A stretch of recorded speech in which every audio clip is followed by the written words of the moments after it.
পারলেন না বাবা, দুটো চোখ দিয়ে শুধু নয়ন অশ্রু ঝরে যাচ্ছে। কেন? কার মৃত্যুতে আরেকবার এমন হলো? বাবা, কুরুক্ষেত্রের ময়দানে দাতা কর্ণ বললেন যে আমি বীর যোদ্ধা, আমি বীর যোদ্ধা, কিন্তু বীরত্বটা আমি নিয়ে যেতে পারবো না। কেন? কারণ কর্ণের আগে আরো একজন মৃত্যুবরণ করেছিল মা, এমন মর্মান্তিক ভাবে কুরুক্ষেত্রের ময়দানে মৃত্যুবরণ করেছিল, যার মৃত্যুতে পুরো কুরুক্ষেত্রের ময়দানটা কেঁপে উঠেছিল। সেটা কে জানো মা? সেটা হলো অভিমন্যু। অর্জুন ও সুভদ্রার সন্তান অভিমন্যু যখন যুদ্ধের ময়দানে যুদ্ধ করতে গেল, বীরের মতো যুদ্ধ করছে কর্ণের সাথে।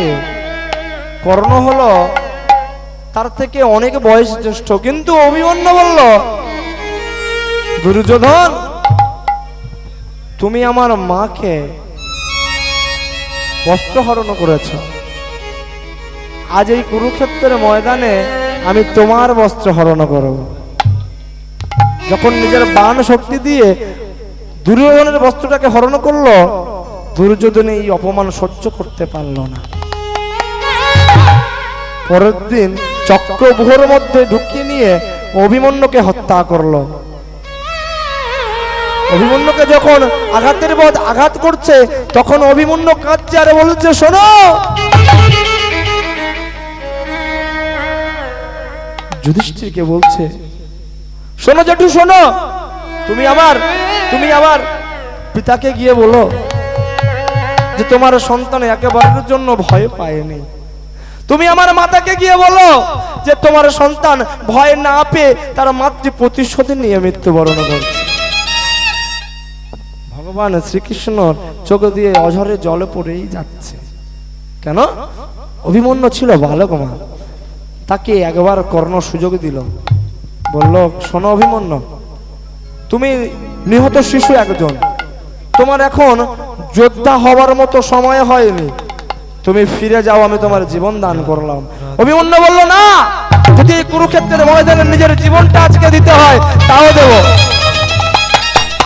আমি হলাম অর্জুন পুত্র, বাসুদেব শ্রীকৃষ্ণ বোন আমার মাতা সুভদ্রা, আমি নিজের জীবন না দিয়ে এখান থেকে যাব না। দেখি মৃত্যু কত বড় ক্ষমতা। শোনো মৃত্যু, তুমি এসো, আমি দাঁড়িয়ে আছি তোমাকে আপন করার জন্য। যখন অভিমন্যু মৃত্যুকে আহ্বান করছে, শোনো মৃত্যু শোনো, আমি একেবারের জন্য ভয় পাইনি, তুমি আমার কাছে এসো মৃত্যু। শোনো জেঠু, তুমি আমার মাকে গিয়ে বলো, ও মা, যদি সমাজে কোনো ভাইপো, কোনো ভাইয়ের সন্তান তার জেঠুকে বলে, ওগো জেঠু,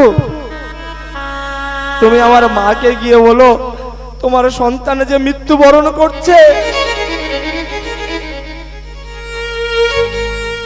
তোমার সন্তান আজ বীরের মতো মৃত্যু হবে তার। একেবারের জন্য আমি ভয় পাইনি, আমি মৃত্যুকে ভয় পাই না। আসুক মৃত্যু, আমাকে বরণ করে নিক। সেই জেঠুর অবস্থাটা কি হবে জানেন মা? ভগবান শ্রীকৃষ্ণ নীরবে সহ্য করলেন। কেন? এটা কুরুক্ষেত্রের যুদ্ধ। ভগবানকে এমন করে ভালোবাসুন যে আপনার এমন করে ভক্তি করুন, আপনার দুঃখে ভগবান স্বয়ং কাঁদবে। ভগবানকে কাঁদানো অত সহজ নয়। ভগবান আপনার কাছে মন্ডা মিঠাই বুড়ি বুড়ি অলংকার চাইনি, কোনদিনের জন্য চাইনি। ভগবানকে ভক্তি করুন, ভগবানের উপরে বিশ্বাস রাখুন। এই বিশ্বাসকে রেখেছিল জানো মা? মহাভারতের মধ্যে ভগবান শ্রীকৃষ্ণ যতক্ষণ না এতগুলো মৃত্যুকে দেখালো মানুষের সামনে, যে মৃত্যু কি জিনিস, অধর্ম কেমন জিনিস, অধার্মিক হলে তার মনে কত যন্ত্রণা সহ্য করতে হয়, জানা যাবে না কখনো। তাই ভগবান মহাভারতটাকে এগিয়ে নিয়ে গেলেন। আরেকটা কথা শুনুন, যখন ভগবান শ্রীকৃষ্ণ কুরুক্ষেত্রের ময়দানে অভিমন্যু যেমন ভাবে বদলা নিলেন যে আমার মাকে বস্ত্রহরণ করেছিল, আজকের জেঠু বলো যে আমি আমার মায়ের বস্ত্রহরণের বদলা নিয়েছি আর আমি মৃত্যুকে ভয় পাই না। দ্রৌপদীর বস্ত্রহরণ সেদিন কেন হয়েছিল? শুধুমাত্র কি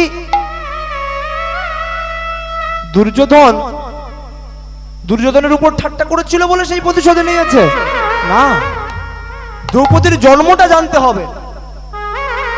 দ্রৌপদীর জন্ম হয়েছিল কোন মানব দেহ থেকে নয়। কি মা, দ্রৌপদীর জন্ম কোথা থেকে হয়েছিল জানেন? দ্রৌপদীর জন্ম কোন মানব দেহ থেকে হয়নি। দ্রৌপদী এসেছিল যজ্ঞকুণ্ড থেকে। নিঃসন্তান রাজা যখন যজ্ঞ করেছিল, যখন তিনি জানতে পারলো ধ্রুপদ রাজার কন্যা হলো দ্রৌপদী, যখন রাজা জানতে পারলো যে এই যজ্ঞকুণ্ড থেকে সন্তান আসছে, যে সন্তান আসছে সেটি হলো একজন নারী। মা বুঝতে পারছেন? আজকের এই জগতের সংসারে মেয়ে পাওয়া যায় না, যায় মা? দেখা যায় না। আপনি বিবাহ দিতে যান, আপনার সন্তানকে মেয়ে পাবেন না। কেন বললাম? সেদিন রাজা যখন দেখলো যে যজ্ঞকুণ্ড থেকে আমার কন্যা সন্তান জন্মগ্রহণ করছে, রাজা ধ্রুপদ তখন কন্যা সন্তানকে নিতে অস্বীকার করে, যে আমার এই রাজত্ব সামলাবে একজন নারী, আমার রাজ্যে হয়ে যুদ্ধ করবে একজন নারী। যখন রাজা ধ্রুপদ জানতে পারলো যজ্ঞকুণ্ড থেকে একজন নারীর আবির্ভূত হবে, তখন সে নিতে অস্বীকার করে। যজ্ঞকুণ্ডের অগ্নিদাহ গিয়ে রাজার সম্মুখে দাঁড়ায়, রাজা তুমি ফিরে যেতে পারো না, এটি হলো যজ্ঞকুণ্ড, তুমি যে যজ্ঞকুণ্ড করলে যজ্ঞকুণ্ডের যে সন্তান আসুক না কেন তোমাকে গ্রহণ করতে হবে। কি ঠাকুর মশাই, তাই তো? যজ্ঞ যে কন্যা আসুক না কেন তোমাকে গ্রহণ করতে হবে। তখন রাজা ধ্রুপদ বললেন ঠিক আছে বেশ। যখন তিনি বুঝতে পারলেন যজ্ঞকুণ্ড থেকে একজন কন্যা সন্তানের জন্মগ্রহণ হলো, তখন রাজা ধ্রুপদ বললেন ওমা, সন্তানকে বাবা মা সারা জীবন আশীর্বাদ করে, কিন্তু সেদিন ধ্রুপদ রাজা নিজের কন্যাকে অভিশাপ করলেন। বললেন ঠিক আছে, আমার যে কন্যা সন্তান আসছে আমি অভিশাপ করলাম, এই বিশ্বভুবনে যত দুঃখ আছে, যত যন্ত্রণা আছে, যত কষ্ট আছে, যত দারিদ্র্য আছে, সব আমার কন্যা সন্তানের মধ্যে বিরাজমান হয়। তাই জন্য দ্রৌপদীর এত কষ্ট, এত দুঃখ, কিন্তু ভগবান শ্রীকৃষ্ণ দ্রৌপদীর সঙ্গ কোনো দিনের জন্য ছাড়েনি। মা, একজন নারী যার 5 জন স্বামী, মহাবীর গান্ডীবধারী অর্জুন, ধর্মরাজ যুধিষ্ঠির, সহস্র অস্থির সমান ক্ষমতা যে ভীম, তারা উপস্থিত আছেন রাজসভায়, হস্তিনাপুর রাজসভায়, যেখানে উপস্থিত পিতামহ ভীষ্ম, যেখানে উপস্থিত গুরু দ্রোণাচার্য, তাদের সামনে এক নারীকে বস্ত্রহরণ করা হলো। সবাইকে মিনতি করলো দ্রৌপদী, কেউ সাড়া দিল না। দ্রৌপদী তখন সবার দিকে তাকিয়ে বলছে, এত বীর থাকার সত্ত্বেও আজকে একজন নারীর বস্ত্র হরণ করা হচ্ছে, কেউ এগিয়ে এলো না। দ্রৌপদী তখন মনে মনে ভগবান গোবিন্দকে স্মরণ করছে আর বলেছে, ওগো কৃষ্ণ ছাড়া কে আছে আমার, বিশ্ব চরাচর মাঝে, বিশ্ব চরাচর মাঝে কৃষ্ণ ছাড়া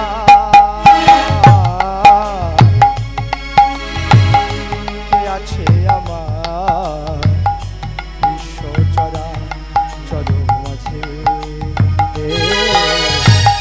বিশ্ব চরাচর মাঝে কৃষ্ণ ছাড়া কে আছে আমার বিশ্ব চরাচর মাঝে বিশ্ব চরাচর মাঝে যে ছিল আমার দুঃখ সুখেরই বন্ধু, সে হলো আমার জীবন জুয়ারের সিন্ধু।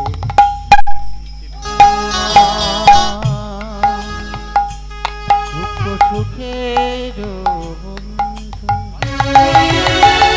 সে হলো আমার দুঃখ সুখের যে ছিল আমার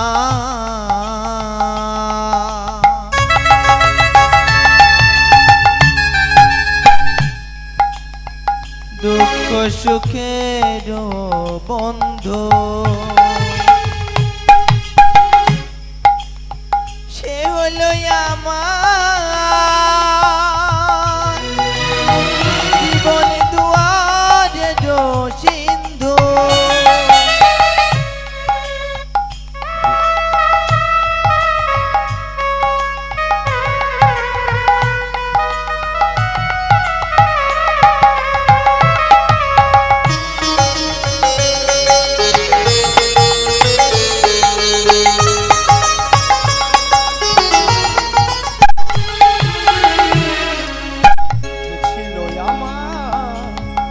দুঃখ সুখের বন্ধু সে হলো আমার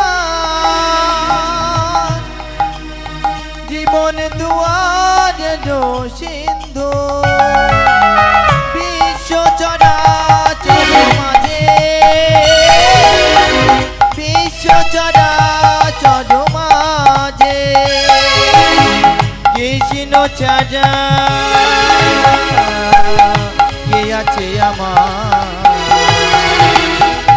বিশ্ব চরাচর মাঝে বিশ্ব চরাচর মাঝে বিশ্ব চরাচর মাঝে বিশ্ব চরাচর মাঝে ভগবান বিশ্ব চরাচর মাঝে বিশ্ব চরাচর মাঝে দয়াময়, যে রাজসভায় এত বীর রয়েছে কেউ আমাকে রক্ষা করতে পারছে না গো প্রভু। ওগো সখা, তুমি ছাড়াই আমার কোনো রাস্তা নেই।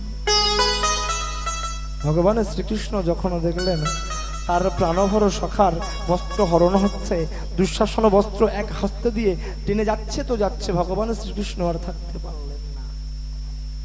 ভগবান বললেন, ভক্তের চোখের জল আর ভক্তের অহংকার আমি কখনো সহ্য করতে পারি না।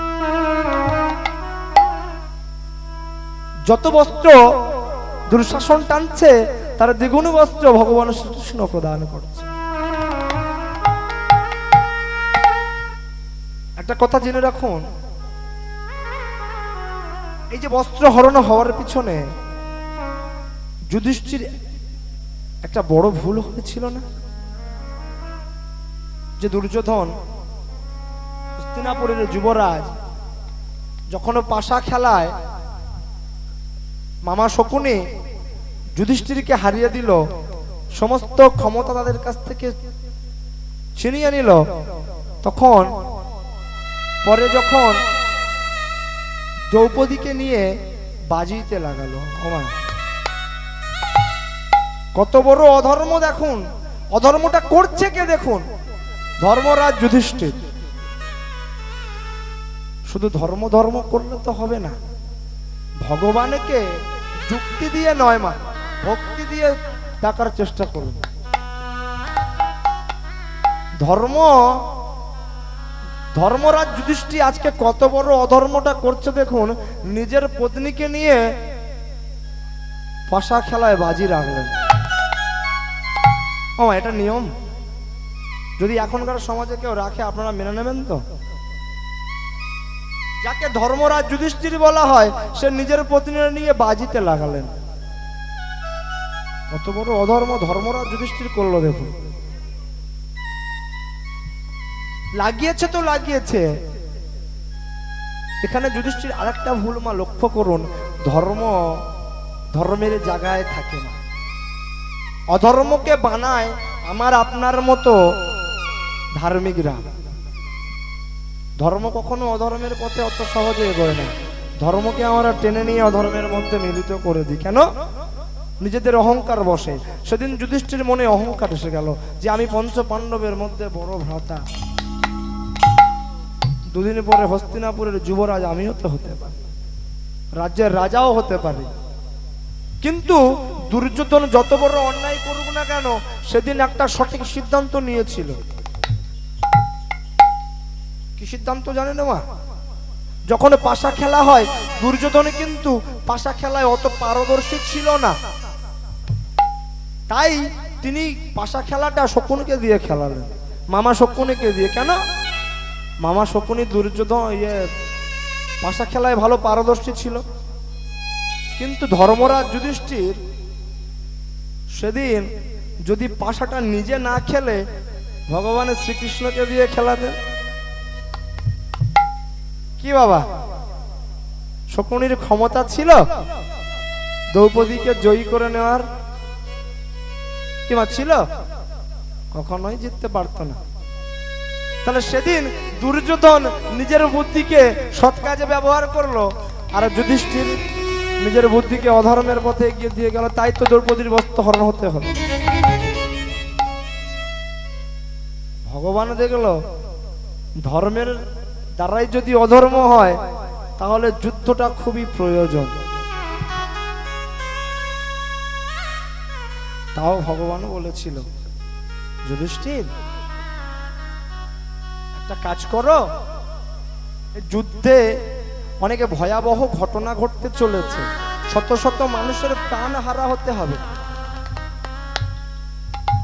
আমি গিয়ে দুর্যোধনকে বোঝাচ্ছি শান্তির দূত হয়ে, যাতে তোমাদেরকে কয়েকটা রাজ্য দান করে দেয় আর যুদ্ধটা না হয়। ভগবান কৃষ্ণ একথা যুধিষ্ঠিরকে বলে যুক্তি দিয়ে নিজে শান্তির দূত হয়ে দুর্যোধনের দরবারে গিয়ে পৌঁছালো। ভগবান বলল দুর্যোধনকে, দুর্যোধন শোনো। দুর্যোধন বলছে বাসুদেব কৃষ্ণ আজকে আমার দরবারে কি ব্যাপার? আবার এ ছালিয়ে কোনো নতুন ছল করার জন্য এসেছে নাকি? মা যখন দুর্যোধন বলল বাসুদেব কৃষ্ণ আপনি কি প্রস্তাব নিয়ে এসেছেন বলুন, কৃষ্ণ বলল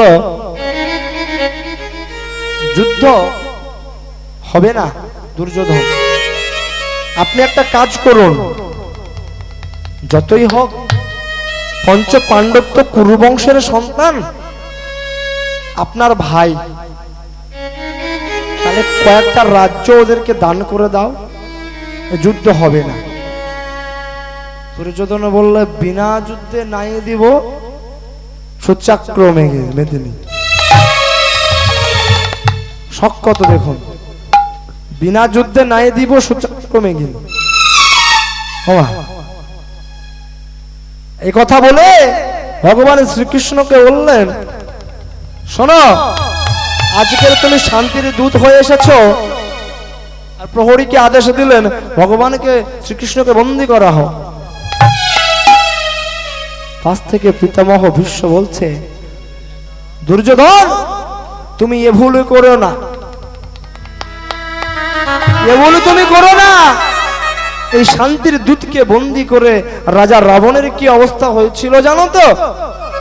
লঙ্কা পুড়ে ছাই হয়ে গিয়েছিল। তখন দুর্যোধন বলছে রাজা রাবণ ওর কোনো বুদ্ধি ছিল নাকি? কিন্তু আমি কৃষ্ণকে আজ ছাড়বো না, একে আজ বন্দি করব, তার জন্য আমি আলাদা করে শ্রীকল বানিয়েছি। হ্যাঁ, যে ভগবান বিশ্ব ব্রহ্মাণ্ডকে চালিত করে, আজকের তাকে বন্দি করার জন্য দুর্যোধন শ্রীকল আনয়ন করলো। পারবে? যখন পিতামহ বিশ্ব বারণ করলো, যখন কর্ণ বারণ করলো যে সখা তুমি এ ভুল করতে যেও না, ভগবানকে বন্দি করতে যেও না, যাকে কংসের কারাগার জন্ম দেওয়ার সঙ্গে সঙ্গে আটকে রাখতে পারেনি, একদিনও বয়স হয়নি আটকে রাখতে পারেনি, তাকে তুমি এখনো বন্দি করবে? দুর্যোধন অহংকারের বশে বড় শ্রীকলা নয়ন করে কৃষ্ণকে বন্দি করল। কৃষ্ণ বলল, দুর্যোধন কি ক্ষমতা আছে তোমার, তুমি বন্দি করবে? এই রাজসভার মধ্যে কতটুকু স্থান তোমার? এতটুকু। এই হস্তিনাপুরের মধ্যে কতটুকু স্থান রাজসভার? এতটুকু। এই ভারতবর্ষের মধ্যে কতটুকু স্থান হস্তিনাপুরের? এতটুকু। এই গোটা বিশ্ব ব্রহ্মাণ্ডের মধ্যে কতটুকু স্থান এই ভারতবর্ষে? ভগবানকে যখন বন্দি করে নিল, কারাগারের সামনে দাঁড়িয়ে কারাগারের মধ্যে ঢুকিয়ে দিল ভগবানকে। কারাগারের মধ্যে থেকে ভগবান দুর্যোধন দেখছে যে আমি কারাগারের মধ্যে আর ভগবান কারাগারের বাইরে দাঁড়িয়ে। ভগবানের লীলা বোঝা বড় দায়। তখন শ্রীকৃষ্ণ বলল, ঠিক আছে দুর্যোধন, তুমি যখন যুদ্ধ করছো তখন এই যুদ্ধ হবে, শুধু হবে না, এই যুদ্ধের রূপ অনেক ভয়াবহ হবে। শ্রীকৃষ্ণ এ কথা বলেই চলে গেলেন। কুরুক্ষেত্রের যুদ্ধের জন্য প্রস্তুতি শুরু হয়ে গেল। সবাই যে যার পক্ষপাতিত্ব নিয়ে নিল। অর্জুন ভগবানকে বললেন, ওগো ভগবান, ওগো কৃষ্ণ, ওগো সখা, এই যুদ্ধে সবাই তো যে যার স্থান বুঝে নিয়েছে, এই যুদ্ধে যে যার মতো দিয়েছে, ওগো সখা তুমি আমাকে কি দেবে বলো? ওদিকে দুর্যোধন বলল, হ্যাঁ বাসুদেবী কৃষ্ণ, তোমারও তো কিছু অবদান থাকা দরকার এই যুদ্ধে। যখন এ কথা বলল তখন শ্রীকৃষ্ণ বলল, ঠিক আছে বেশ, কাল প্রহরে তোমরা দুজনের মধ্যে দিয়ে আমার সম্মুখে যে সর্ব আগে দাঁড়াবে, সবার আগে আমার সম্মুখে গিয়ে হাজির হবে, তাকে সে যা চাইবে আমার কয়েকটা জিনিসের মধ্যে আমি তাকে তাই দেব। যখন এ কথা বলে কৃষ্ণ শয়নে চলে গেলেন, পরের দিন প্রহর হতে না হতেই দুর্যোধন সবার আগে গিয়ে কৃষ্ণের রাজসভায় দাঁড়িয়েছে। কৃষ্ণ যেখানে শয়ন করে আছে সেখানে দাঁড়িয়েছে। দুর্যোধন দেখল নারায়ণ যেমন ভাবে শেষনাগের উপরে শয়ন করে, জানেন তো বাবা, একটা হাত মাথায় দিয়ে নিদ্রায় থাকে, তেমন করে ভগবান শ্রীকৃষ্ণ শয়নে আছে। দুর্যোধনের মধ্যে একটু অহংকার হয়ে গেল যে আমি হস্তিনাপুরের যুবরাজ আর বাসুদেবের পায়ের ধারে গিয়ে দাঁড়াবো। গিয়ে তার মাথার কাছে বসলেন, কিন্তু শ্রীকৃষ্ণের নয়ন দুটি ছিল তার চরণের দিকে, এমন ভাবে শয়নে ছিলেন। যখন দুর্যোধন যুবরাজ অহংকার বসে মাথার কাছে গিয়ে দাঁড়ালেন, কিছুক্ষণ পর অর্জুনে গিয়ে দেখল দুর্যোধন তার আগেই চলে এসেছে। অর্জুনে গিয়ে ভগবান শ্রীকৃষ্ণের চরণের কাছে বসল।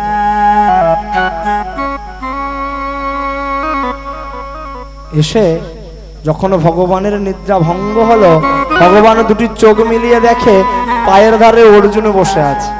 ভগবান উঠেই অর্জুনকে জিজ্ঞাসা করছে, সখা কখন এসেছো তুমি? সখা তুমি ভালো আছো তো? দুর্যোধন পিছনে বসেছিল, একটু গলাটা খাগড়ে দিয়ে বলছে, মানে বোঝাতে যায় যে আমিও এসেছি। যখন ভগবান কৃষ্ণ অর্জুনকে বলছে, অর্জুন ওগো সখা,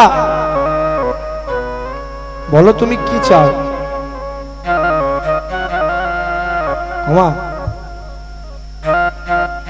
একটা কথা জানার খুবই দরকার। ভগবানকে সেবা দিলে, ভগবানকে পূজা করলে, ভক্তি করলে খুব যত্ন করে করতে হয়। তাকে অপমান করার কোনো অধিকার কিন্তু মানব জীবনের নেই। অপমান করাটা ঠিক নয়। আজকে আমরা মানব জাতি কতটা নিচে নেমে গেছি দেখুন, এ কথাটা সবার জানা দরকার। বিশেষ করে সমস্ত মানব জীবনে ছড়িয়ে দেওয়া দরকার। আজকে আমরা ভগবানের মূর্তিটাকে পুজো করি, কিংবা কথা বলবেন করি তো? তাহলে ভগবানের কোনো ছবি যদি দেওয়ালে টাঙানো থাকে, বাবা মন দিয়ে শুনবেন, আমরা পূজা করি তো? কিন্তু ভালো করে দেখুন তো, আজকের যে মোমবাতির কোম্পানিগুলো, ধূপের কোম্পানিগুলো নিজেদের ধূপ বিক্রি করার জন্য, মোমবাতির বিক্রি করার জন্য খামের মধ্যে ভগবানের ছবি দিয়ে দেয় না?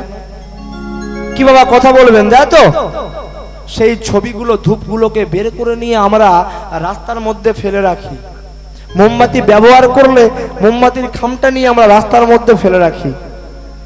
কেউ মারিয়ে দিয়ে চলে যায়, কেউ তার উপরে পদ আঘাত করে, কেউ তার উপরে নোংরা ফেলে। কি বাবা, এটা ধর্ম না অধর্ম? কথা বলবেন, ধর্ম না অধর্ম? এটা কি ঠিক?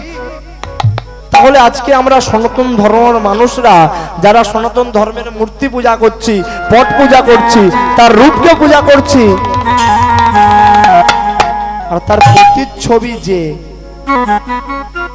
খামের মধ্যে আছে, যে ধূপের প্যাকেটের মধ্যে আছে, সেটাকে আমরা মারিয়ে চলে যাচ্ছি কেন?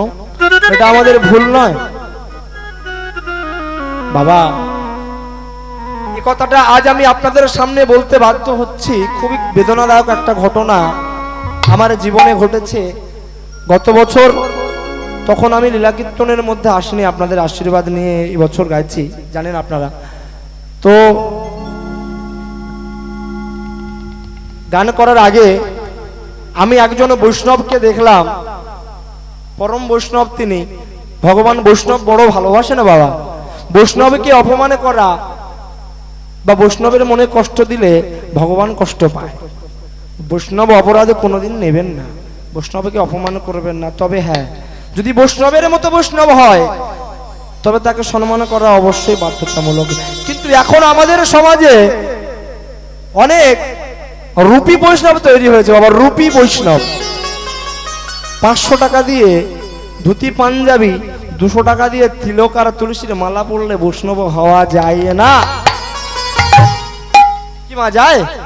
বৈষ্ণব হতে গেলে বৈষ্ণবত্ব থাকতে হবে, দয়া থাকতে হবে, ভক্তি থাকতে হবে, ভগবানের প্রতি প্রেম থাকতে হবে। শুধু ভগবান কেন, জীবে প্রেম করে যেই জন সেই জন সেবিছে ঈশ্বর। তুমি জীবকে দেখে ঘৃণা করবে আর বৈষ্ণব হয়ে ভগবানকে পুজো করবে, নিজেকে বৈষ্ণব বলে দাবি করবে? বাবা মন থেকে বলুন তো, যেদিন ভগবান গৌর হরি অবতারে নবদিয়া মাঝারে নামে কীর্তনে বিলীন করতে এসেছিল, কে বৈষ্ণব, কে শুদ্ধ, কে ক্ষত্রিয়, কে ব্রাহ্মণ একবারের জন্য দেখেছে? আজকের সমাজের বৈষ্ণব মন্দির দেখলে প্রণাম পর্যন্ত করে না। কেন? নিজেকে ভগবান মনে করে। হ্যাঁ, কত বড় বৈষ্ণব তুমি, নিজেকে ভগবান মনে করো? তুলসীর মালা গলায় দিলে ভগবানকে পাওয়া যায়। শুধু তাই নয়, আপনি রান্না করে দিলে বৈষ্ণবরা খাবে না। কেন? যে মানব দেহের হাত থেকে ভগবান নিজের সেবা গ্রহণ করে।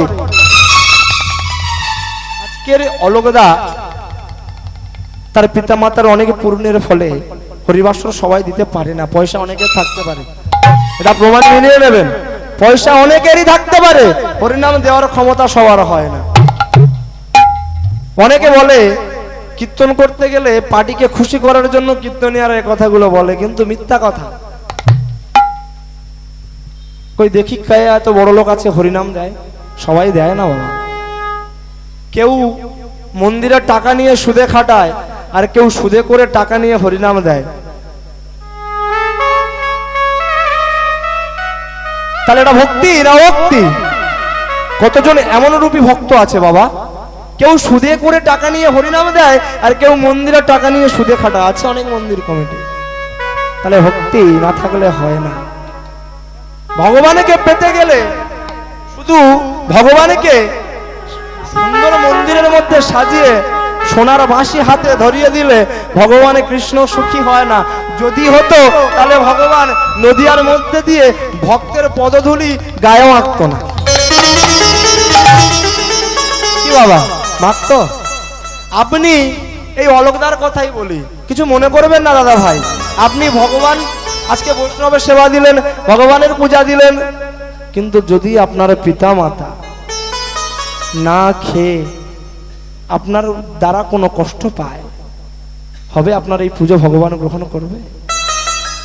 ভগবান নিজে বললেন যে সব থেকে বড় পরম গুরু হলো পিতা মাতা। কেন?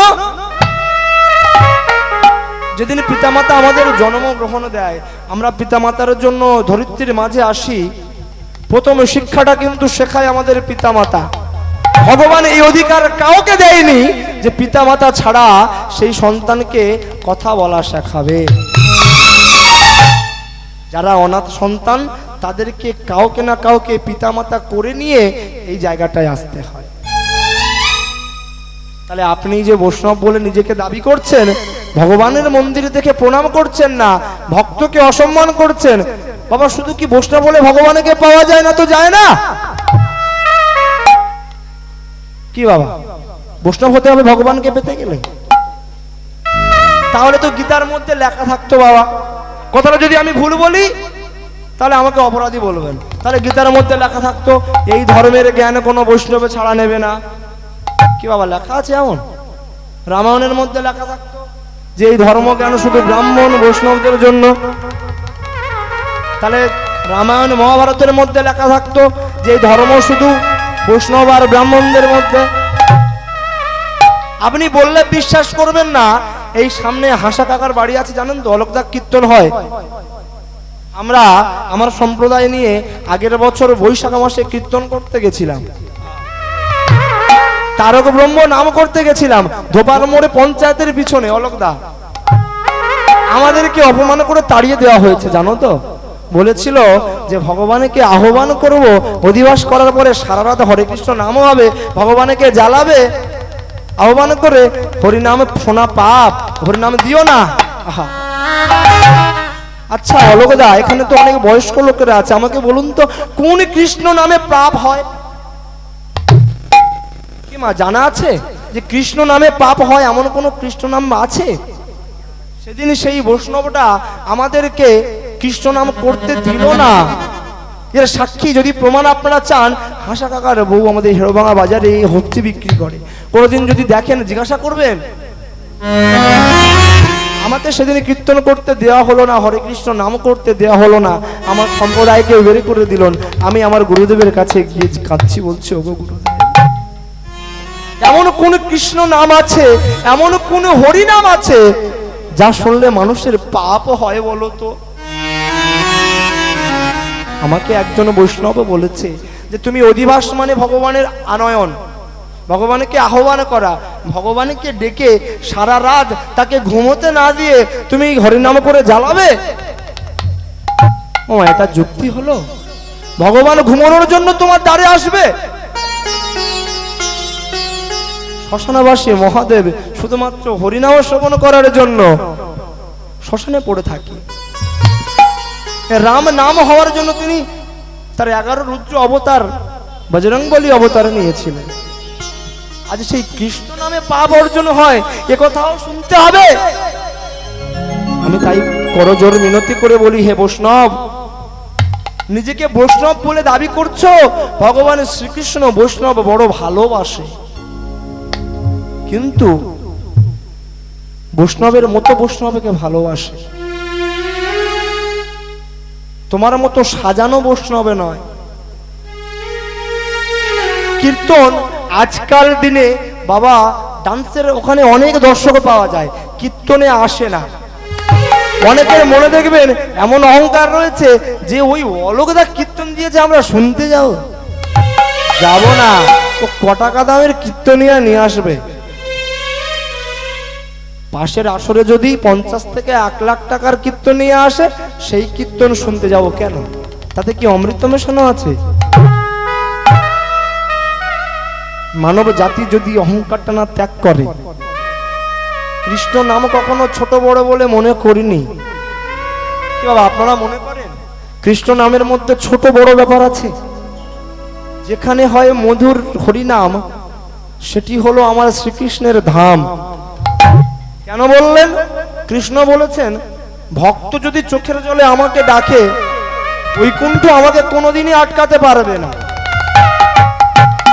একদিনে ভগবান নিজের বৈকুণ্ঠ ছেড়ে চলে আসছেন সোজা মর্তধাম। মাঝ রাস্তায় ব্রহ্মদেব আটকালেন। নারায়ণ দাঁড়া। বললো, কি বলো ব্রহ্মদেব? বলছে, তুমি জানো না আজকের স্বর্গের এক বিশেষ কাজ আছে, তুমি কোথায় চলেছো? বলছে, ওগো ব্রহ্মদেব, তুমি জানো না নামের মধ্যে আমি আবদ্ধ হয়ে আছি, সে যেই হবে না কেন। ব্রহ্মদেব কি বলেছিল জানেন? বলেছিল, ভগবান তোমাকে যে ডাকছে সে তো একজন মুচির ছেলে,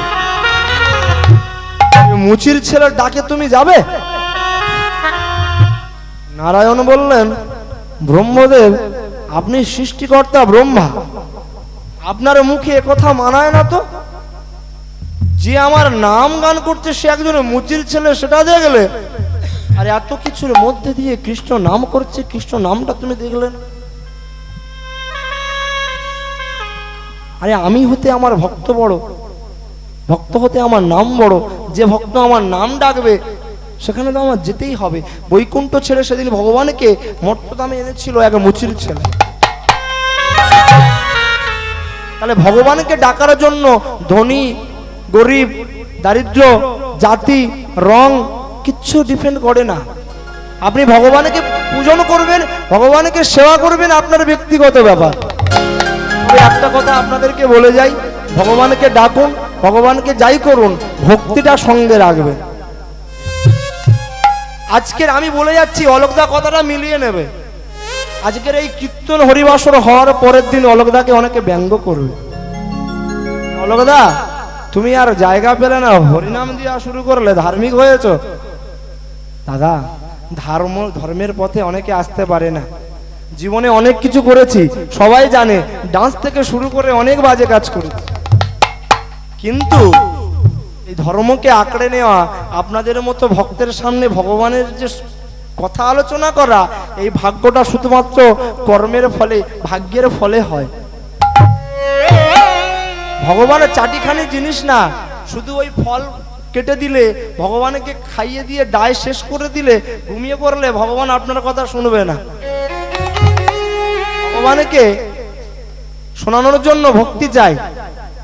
ভগবান আপনার ভক্তিতে বাধা পড়ে আছে, ভগবানকে ডাকার জন্য ভক্তি খুবই দরকার। এখন আবার অনেকে এই গ্রামে একটা পুজো হয়, ও গ্রামে একটা পুজো হয়, ভক্তি আর আছে মা?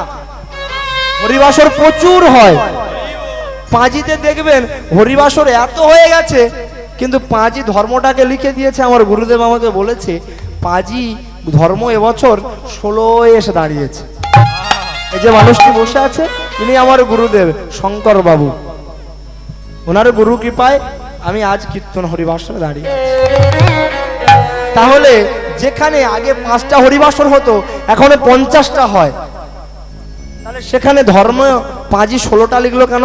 আগের বারে তো 18 লিখেছিল। ধর্ম কমে গেল কেন? কি মা, ধর্ম কমে গেল কেন? ধর্মটা আর ধর্মের জায়গায় নেই, ধর্মটা এখন ব্যবসা হয়ে গেছে মা।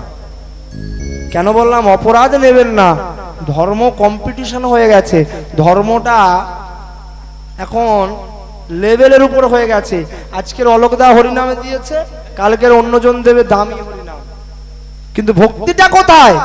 ভগবানকে ডাকার জন্য ভক্তিটা প্রয়োজন, কিচ্ছু দরকার নেই। আজকে যদি হরিবাসরে শুধু ভক্তিটুকু আপনি দেন, আমি আপনাকে বলে যাচ্ছি শাস্ত্রের কথা, হরিনাম শ্রবণ করবেন, মন দিয়ে ভগবানের চিন্তা করবেন, পুণ্যি আপনার বেশি লাভ হবে। পুণ্যির পিছনে মানুষ কেন ছোটে না জানেন মা? কারণ পুণ্যি চোখে দেখা যায় না বলে। কেউ মনে মনে করে সারাদিনে খাললে 500 টাকা নগদ হাতে দেবে, কিন্তু হরিনাম শুনলে তো 1 টাকা দেবে না। কিন্তু এখানে যেটা সঞ্চয় হবে, এখানে যেটা অর্জন হবে, সেটা আপনার টাকার থেকেও দ্বিগুণ বড়। সেদিন আপনি ভগবানকে জানাতে পারবেন।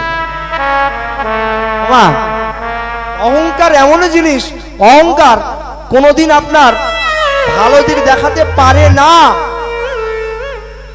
মা, ভগবানের ক্ষমতা ছিল, রাবণের ক্ষমতা ছিল, রামের ক্ষমতা ছিল রাবণকে বধ করবার, কি বাবা ছিল?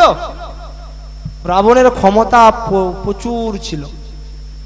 দশানন রাবণ, রাবণের এত ক্ষমতা ছিল, রামের 14 গোষ্ঠী পারত না রাবণকে বধ করতে। আজকের কেন করলো জানেন? এই কথাটা সমাজে খুব প্রয়োজন বাবা। আজকের আমি তাপস আপনাদেরকে বলছি, আমি অনেক ক্ষুদ্র ব্যক্তি, কিন্তু যার নাম গুণগান করছি সেটা কিন্তু ছোট নয়। আজকের রাবণ বধ হলো কেন জানেন? রাবণের সঙ্গে রাবণের ভাই কিন্তু ছিল না। রাম জয়ী হলো কেন? রামের সঙ্গে রামের ভাই ছিল। তাহলে ভগবান শিক্ষা দিয়ে গেলেন যে ওগো মানব জীব, যদি ভাই ভাই এক জায়গায় হয়, ভাই ভাই শক্তি যদি একনিষ্ঠ হয়, পৃথিবীর কোনো শক্তি নেই তোমাকে পরাজিত করতে পারে। রাবণের দুর্বলতার ক্ষমতা একমাত্র জানতো বিভীষণ।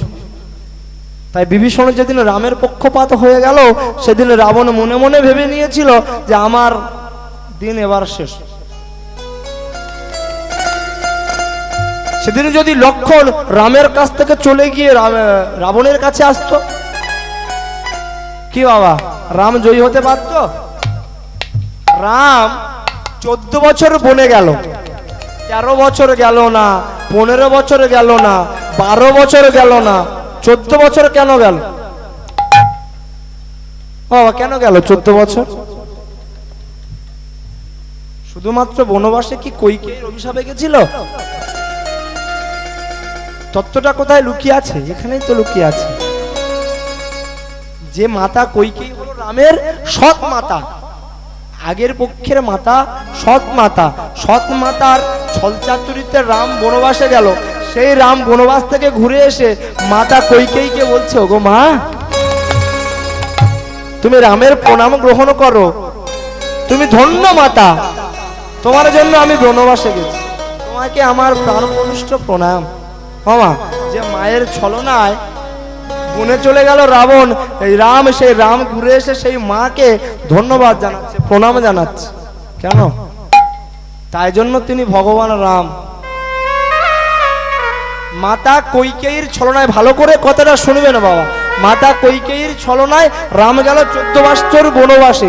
যেদিন রাত্রের বেলা রামের, পরের দিন সকালে রামের রাজসিংহাসনে পাওয়ার কথা ছিল, তার পরের দিন সকালে রামের বনবাসে চলে যেতে হয়েছে কইকেয়ীর ছলনায়। আর সেই কইকেয়ীকে রাম ফিরে এসে প্রণাম জানাচ্ছে। কেন?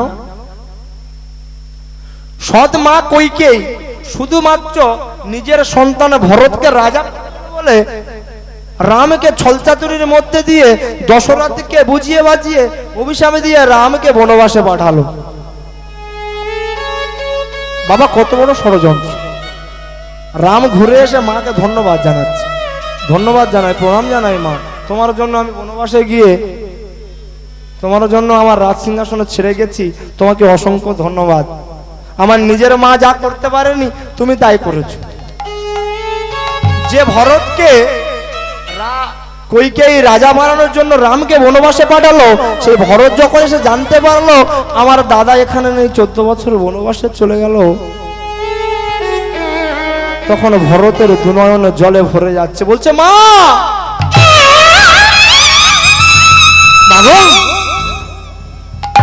মা অনেক দেখেছি, তুমি রামের সৎ মা ঠিকই আছে, কিন্তু আজ তুমি নিজের সন্তানকে রাজা করবে বলে 14 বছর আমার দাদা রামকে তুমি বনবাসে পাঠালে। মা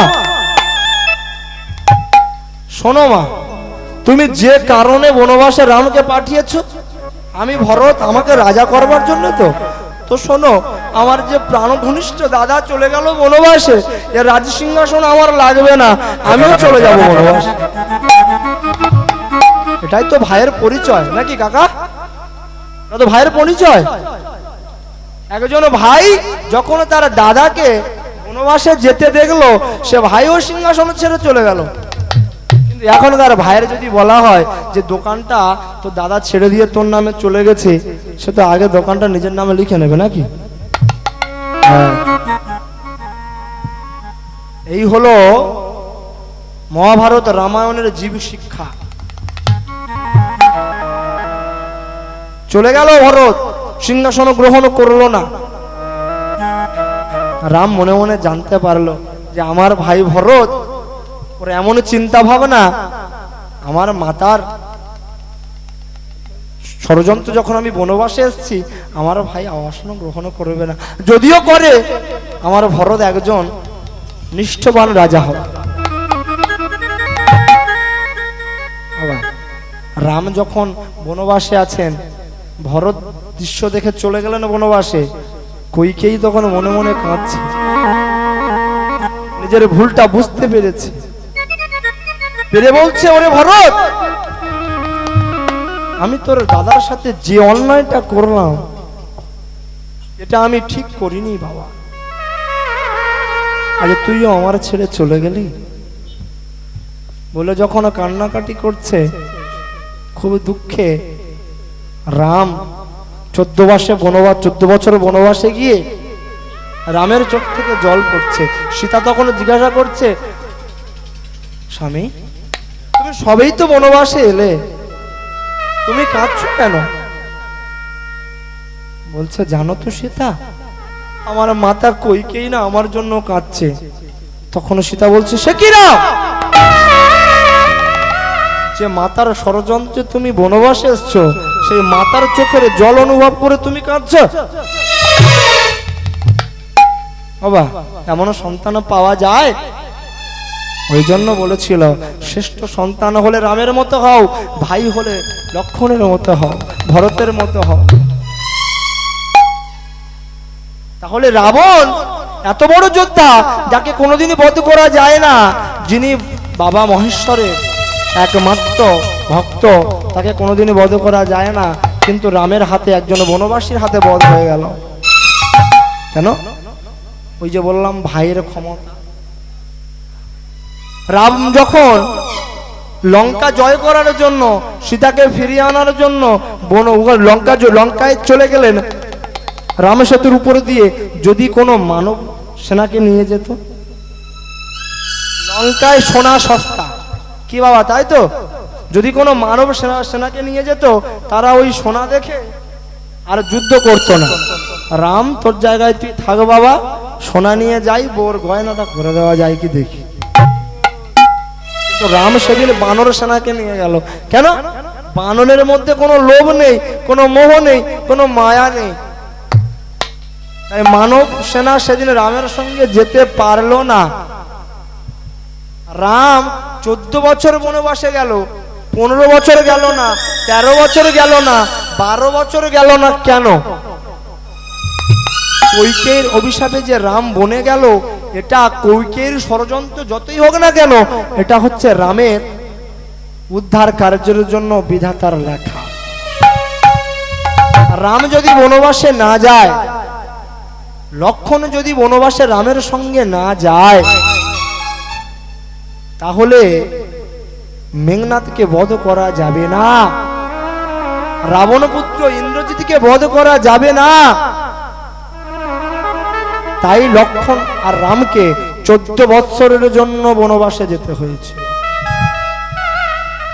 মেঘনাথ ব্রহ্মাকে খুশি করে এমন বরদান পেয়েছিল, যখন ব্রহ্মা বরদান করছে, বলো মেঘনাথ বলো, তোমাকে কি বরদান দেব?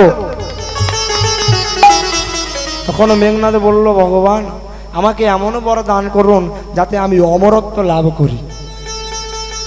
ব্রহ্মা বললেন, অমরত্ব দান করা যায় না, এবার তুমি চেও না। তা বললো, আপনি আমাকে এমন বর দান করুন যাতে আমার মৃত্যুটা অনেক কঠিন হয়ে পড়ে। তবে শোনো মেঘনাথ, তোমাকে আমি এমন বর দান করব, যে মানব 14 বছর খায়নি, 14 বছর ঘুমায়নি, 14 বছর কোনো নারীর মুখ দর্শন করেনি, সেই মানব জীবের হাতে তোমার মৃত্যু হবে। ইন্দ্রজিৎ মনে মনে করলেন যে এমন মানুষ পৃথিবী কেন সারা বিশ্ব ব্রহ্মাণ্ডে নেই যে 14 বছর খাবে না, 14 বছর ঘুমাবে না, 14 বছর কোনো নারীর মুখ দর্শন করবে না। কিন্তু যদি মেঘনাদ সেদিনে বধ না হয়, অধর্ম এমন ভাবে আঁকড়ে নিচ্ছিল, রাবণ এমন অন্যায় অত্যাচার করে যাচ্ছিল, সমাজকে শেষ করে দেবে। তাই রাম শুধু কৈকেয়ীর কথায় নয়, নিজের ধর্মকে স্থাপন করার জন্য 14 বছর বনবাসে গেল। ধর্ম কিন্তু চাটিখানি জিনিস না। আজকের ভগবানকে রাজ সিংহাসন ছেড়ে বনবাসে নিয়ে চলে গেল শুধুমাত্র কর্ম করার জন্য। তাহলে আমরা মানব জীবনে যদি কর্মটা ভগবানের দিকে করি, লক্ষ্যটা যদি আমাদের ঠিক থাকে, ভগবান আপনাকে আশীর্বাদ করতে, কৃপা করতে বাধ্য হবে না? আজকে দিনে আমরা ভগবান কেন গুরুজনকে অপমান করতে দ্বিধাবোধ করি না, কিন্তু আমরা ভুলে যাই যে গুরু কৃপা ছাড়া গোবিন্দকে কোনোদিন পাওয়া যায় না। গোবিন্দকে পাওয়া অত সহজ কথা নয়। স্বর্গের সমস্ত দেবতারা গোবিন্দর দিকে তাকিয়ে থাকে। এত বড় কথা বললাম কেন?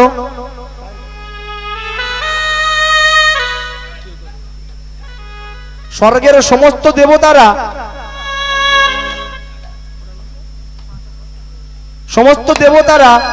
গোবিন্দর দিকে তাকিয়ে থাকে কেন? তারা জানে গোবিন্দ এমন লীলা করেছেন ধরিত্রীর মাঝে, এমন লীলা আর কেউ করতে পারেনি। কেন? গোবিন্দ প্রতিটা লীলায় ভক্তকে সঙ্গে করে নিয়েছেন। ভগবান কেমন দেখুন,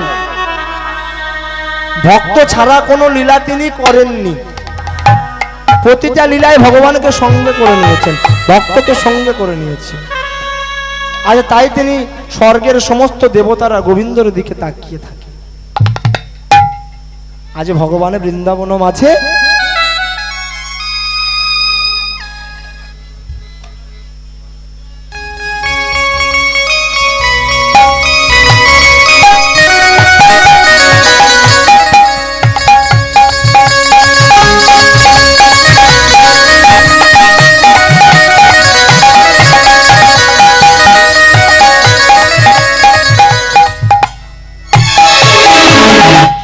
আজ ভগবান শ্রীকৃষ্ণ কান্ডারি হয়ে বৃন্দাবন মাঝে চলে গেলেন কান্ডারি হব বলে। তাহলে ভগবানকে কান্ডারি হতে হলো কেন? ভগবান কি বোঝাতে চাইলেন? নৌকবিলাস তিনি করলেন, মানবকে কি শিক্ষা দিলেন? ভগবান যেদিন রাধারানী বড়াই মাসিকে সঙ্গে করে নিয়ে যমুনার তীরে চলে এলেন, দেখছেন যমুনার তীরে কোনো মাঝি নেই। বড়াই মাসিকে বলছে, মাসি আজকে তো সন্ধ্যা ঘনিয়ে আসছে, মনে হয় ফিরে যেতে হবে, কোনো মাঝি তো ঘাটে নেই। বড়াই মাসি বলছে, এত কষ্ট করে ছল চাতুরি করে তোকে জটিলা কুটিলার ভবন থেকে নিয়ে আসলাম, আর তোকে ফিরে চলে যেতে হবে? দাঁড়া রাধে দাঁড়া, কোনো একটা ব্যবস্থা করি। বলে বড়াই মাসি দূরে লক্ষ্য করে দেখলেন। সেই সময় প্রাণ গোবিন্দ মনে মনে ভাবলেন, যদি আজকে আমি মাঝি না হতে পারি তাহলে রাধার দর্শন হবে না, রাধার চরণ পাবো না। তাই গোবিন্দ কি করলেন? নিজেকে মাঝি সাজে সজ্জিত করলেন। সবার আগে যোগমায়াকে স্মরণ করে তিনি এক নৌকোকে সাজায় স্থাপিত করলেন। নৌকোকে স্থাপিত করে তিনি যখন নৌকোর মধ্যে দাঁড়িয়ে আছে তখন তিনি নিজেকে মাঝি রূপে সাজালেন। ভগবান শ্রীকৃষ্ণ যখন মাঝি হলেন তখন তিনি একবার বলছে যে আমি আজ কেমন মাঝি হয়েছি, একটু যমুনার দিকে তাকিয়ে দেখে নি কেমন সাজে সজ্জিত করেছি নিজেকে। যমুনার কালো জলে যখন নিজের মুখকে দর্শন করছে তখন গোবিন্দ নিজের রূপকে দর্শন করে বলছে আহা গো, এমন রূপ কখনো দেখি নাই, আজ নিজেকে এমন লাগে যে এ রূপ তো কোনোদিনে দেখি নাই। যখন গোবিন্দর এমন রূপ যমুনার জলে দর্শন করছে, যমুনা গোবিন্দর রূপের প্রতিচ্ছবি পেয়ে আনন্দে উৎকৃষ্ট হচ্ছে। সেদিন সেই নীল যমুনা আনন্দে গোবিন্দকে আহ্বান করছে। গোবিন্দ নিজের কান্ডারিকে নিয়ে তীরের দিকে আসছে।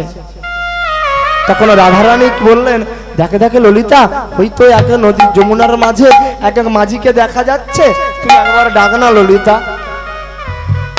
তখন ললিতা বলছে, ও রাধে, এমনি সময়ে যা হয় হোক, কথাটা ভালো করে শুনবেন, এমনি সময়ে যা হয় হোক, আজকের তীরের পার হওয়ার জন্য, তীরের কান্ডারিকে ডাকার জন্য যার ডাক তাকে ডাকতে হয়।